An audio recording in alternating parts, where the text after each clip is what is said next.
امام الانبیاء نے فرمایا کہ رجب جو ہے یہ ایک نہر کا نام ہے، جنت میں ایک نہر کا نام ہے، اور اس نہر کی کنڈیشن کیا ہے کہ وہ دودھ سے زیادہ سفید ہے اور شہد سے زیادہ میٹھی ہے۔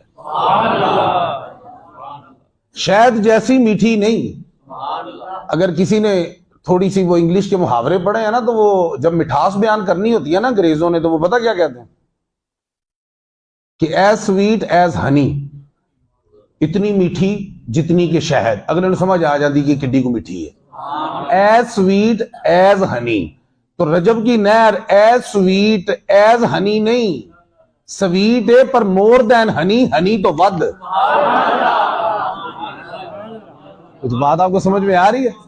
ہاں تے کیویں جی فلانے دا رنگ چٹا دودھ دے تے بندے نوں سمجھ آ جاندی ہے کہ بہت چٹا ہے۔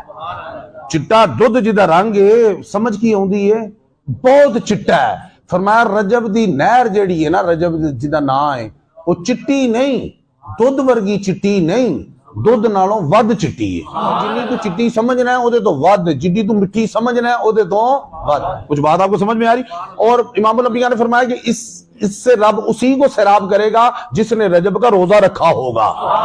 پتہ گھر ہوئے تے سودے نہ ہون تے ٹینشن ہی ہوتی ہے نا، نہیں سمجھ آ رہی؟ گھر ہے، آٹا کوئی نہیں، چینی کوئی نہیں، دودھ کوئی نہیں، ٹینشن ہے نا۔ حالانکہ گھر بڑی سکون دی جگہ ہے، گھر کا دی جگہ ہے، سکون اطمینان کی جگہ ہے، ایسی بات ہے۔ لیکن مزید اطمینان جب ہی ہوگا